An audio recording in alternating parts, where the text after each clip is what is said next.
Hello friends, welcome to Saji kitchen. இன்றைக்கி நம்ம சேனலில் என்ன பார்க்க போகிறோன்னா வெஜிடபிள் பிரியாணி செய்கிறது தான் பார்க்க போகிறோம். அதை எப்படி செய்யலான்றதை பார்த்துடலாம் வாங்க.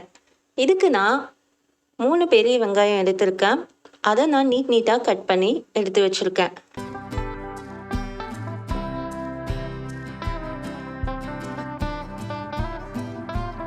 ரெண்டு பெரிய தக்காளி எடுத்துக்கலாம்.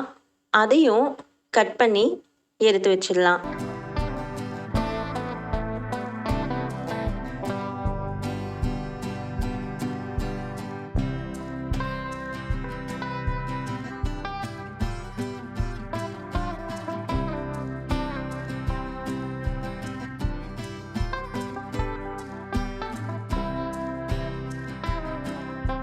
இது கூட 3 பச்சை மிளகாவை கீறி எடுத்து வச்சிருக்கேன்.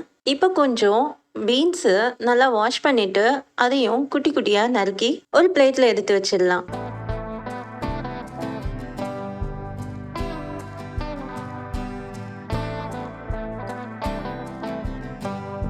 ஒரு பெரிய கேரட் எடுத்து அதை தோலை சீவிட்டு ரவுண்டாக அதை கட் பண்ணி எடுத்து வச்சுக்கலாம். ஒரே ஒரு உருளைக்கிழங்கு எடுத்து தோல் சீவிட்டு அதையும் கட் பண்ணி எடுத்து வச்சிடலாம். உருளைக்கிழங்கு சேர்த்தாலும் பரவாயில்ல, நான் ஒன்று தான் சேர்த்துருக்கேன். கொத்தமல்லியும் நல்லா வாஷ் பண்ணிட்டு குட்டி குட்டியாக நறுக்கி வச்சுருக்கேன். இப்போ ஒரு குக்கர் வச்சுட்டு அதில் தேவையான அளவு எண்ணெய் விட்டுக்கலாம். 3 டேபிள் ஸ்பூன் எண்ணெய் விட்டுக்கோங்க. 2 ஸ்பூன் அளவுக்கு நெய் விட்டுக்கலாம். எண்ணெயும் நெய்யும் கொஞ்சம் சூடாகட்டும். சூடான அப்புறமா பிரிஞ்சி இலை, பட்டை, லவங்கம், ஏலக்காய் இதெல்லாம் இதில் ஆட் பண்ணிக்கலாம். இதெல்லாம் கொஞ்சம் பொரியட்டும். இது கூட நறுக்கி வச்சிருக்க வெங்காயத்தையும் ஆட் பண்ணிடலாம். வெங்காயம் நல்லா வதங்கட்டும். பொன்னிறமாக வர வரைக்கும் வெயிட் பண்ணுவோம்.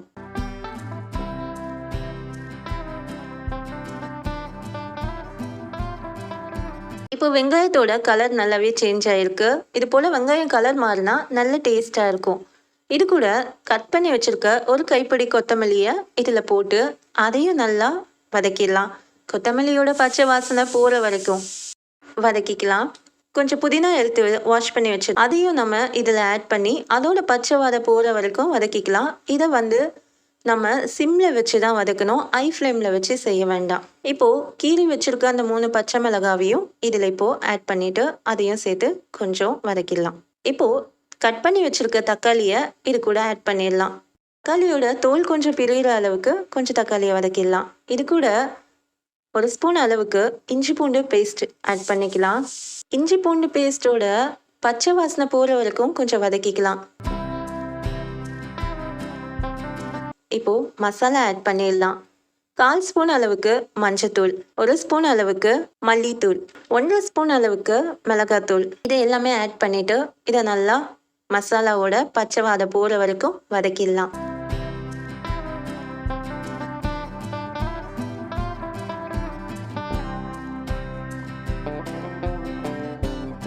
இப்போது இது கூட தேவையான அளவு உப்பு போட்டு அதையும் சேர்த்து வதக்கிடலாம்.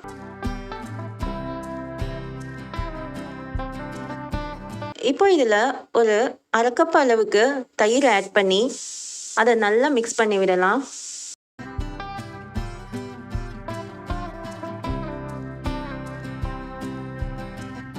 இப்போது காய்கறி எல்லாம் ஆட் பண்ணிடலாம். கட் பண்ணி வச்சுருக்க பீன்ஸ், கேரட்டு, உருளைக்கிழங்கு இது எல்லாமே சேர்த்து இதில் ஆட் பண்ணிடலாம். பட்டாணியும் ஆட் பண்ணியிருக்கேன். உருளைக்கிழங்கை கட் பண்ணிங்கன்னா தண்ணியில் போட்டு வச்சுக்கோங்க.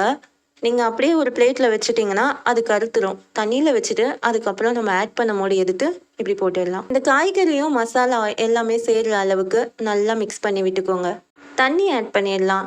நான் 2 டம்ளர் அளவுக்கு அரிசி எடுத்து ஊற வச்சுருக்கேன். அதுக்கு நம்ம 1 டம்ளருக்கு 1.5 கிளாஸ் தண்ணி எடுக்கணும். அப்படின்னா நம்ம 3.25 அளவுக்கு தண்ணி எடுத்து ஒரு கிண்ணத்தில் நான் ஊற்றி வச்சுருக்கேன். தண்ணி ஆட் பண்ண அப்புறமா அந்த காய்கறிங்க மசாலா எல்லாத்தையும் சேர்த்து ஒரு மிக்ஸ் பண்ணி விட்டுடுவோம். இது நல்லா கொதிச்சு வரட்டும். கொதிச்சு வந்த அப்புறமா நம்ம இதில் அரிசியை ஆட் பண்ணிடலாம். இதை நான் பாஸ்மதி ரைஸில் தான் செய்கிறேன். இந்த அரிசியை இது நல்ல ஸ்டேஜ் இப்போ நம்ம ஆட் பண்ணிடுவோம். இதையும் சேர்த்து கொஞ்சம் மிக்ஸ் பண்ணி விட்டுடலாம். ரொம்ப கிண்ட வேண்டாம், லேசாக மிக்ஸ் பண்ணால் போதும். இல்லைன்னா அரிசி உடஞ்சிரும். இது கூட கொஞ்சம் லெமன் ஜூஸ், அதாவது அரை லெமன் ஜூஸ் மட்டும் தான் எடுத்திருக்கேன். அரை பழம் தான். இதையும் சேர்த்து லேசாக மிக்ஸ் பண்ணி விட்டுடலாம். இப்போ நம்ம மூடி போட்டு குக்கரை க்ளோஸ் பண்ணிடலாம். இப்போ குக்கரில் ஒரு விசில் வந்துருச்சு. இந்த விசில் வந்து அடங்கட்டும். நம்ம இதை ஓப்பன் பண்ணி பார்த்துடலாம். பாருங்க, வெஜ் பிரியாணி ரொம்ப சூப்பராக ரெடி ஆயிடுச்சு. பார்க்கவே நல்லா கலர்ஃபுல்லாக சூப்பராக இருக்குது. நல்ல சுட சுட வெஜ் பிரியாணி ரெடி ஆயிடுச்சு. இதை நம்ம சர்வ் பண்ணிடலாம். இதை நீங்களும் ட்ரை பண்ணி பாருங்கள். இது லஞ்ச் பாக்ஸ் ரெசிபியாகவும் நம்ம செஞ்சிடலாம். ரொம்ப ஈஸியாக தான் இருக்கும் இது. ப்ரெஷர் குக்கரில் வெஜ் பிரியாணி எப்படி செய்யணுன்றதை பார்த்தாச்சு. இதை மறக்காமல் ட்ரை பண்ணுங்கள். இந்த வீடியோ உங்களுக்கு பிடிச்சிருந்துச்சுன்னா இந்த சேனலை லைக் பண்ணுங்கள், ஷேர் பண்ணுங்கள், மறக்காமல் சப்ஸ்கிரைப் பண்ணுங்கள். தேங்க்ஸ் ஃபார் வாட்சிங்.